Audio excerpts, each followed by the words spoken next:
for some reason the preview that I'm shooting in Blackmagic app is not the same that I'm getting here, right? So I started playing around with it, and I realized that maybe it has something to do with the color conform.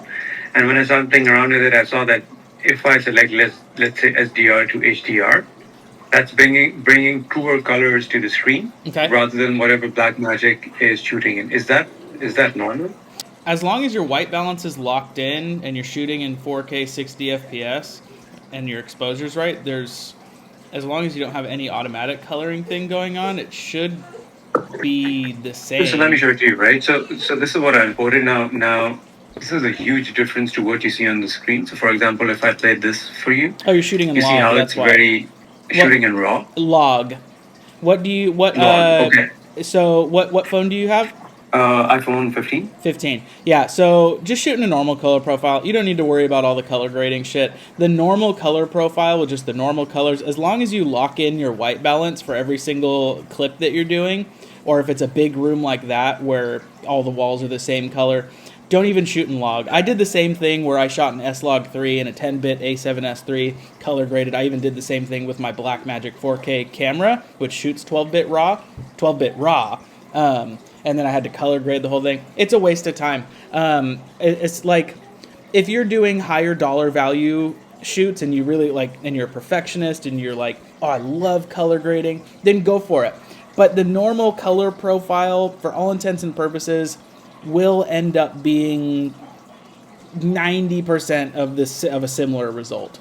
But if you're unfamiliar with what a log profile is, it shoots in a completely desaturated color profile, for lack of a better term, but it records more raw color data.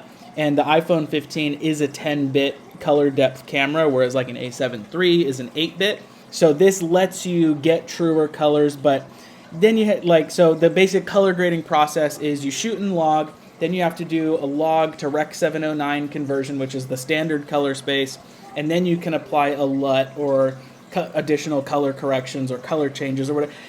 You can do it. It's just kind of a waste of time where you could just, I think, I'm not sure if my iPhone 14 can Pro. Okay, yeah. So I have mine just set to, it's going to be backwards for you, but Rec 709.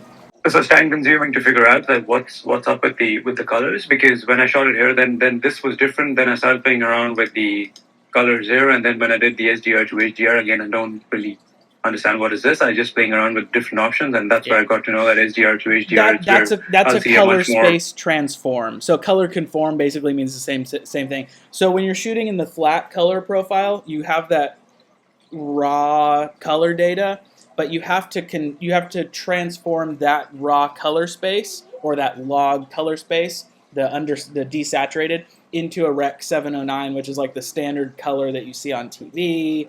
And like, Right. so what you have to understand is like a camera sensor doesn't see color. Companies have to do color science. Sorry, she's mad that we put something else on. They have to do color science to like say that the greens are this specific hue and that's that color and the reds look like this. When you shoot in a normal color profile, it just decides all that for you, and it's going to be close enough. Okay. You might have a little bit more color data that's being saved, but as far as speed and efficiency for a $350 video, not worth it. I didn't even know that you shot this video on your iPhone. I mean, it looked great. It looked great, man. Thanks, man. The white balance was That's just a tad off, but here's the thing: when you're shooting in a log profile, white balance is a lot harder to get correct unless you're using like a LUT preview or something like that. But if you just shoot in a normal color profile, it'll show you what you're doing. The white balance was just tilted a little bit too far to the warm side, the higher Kelvin temperature, so you could lower it just a little bit. But when you have the accurate preview in your phone, you'll be able to nail it just like that. So what your eyes see, you can change the slider and then hit the lock button, and then do your clip, do your scene, move on to the next one, change the white balance if necessary, do the clip, do the scene, repeat, repeat, repeat.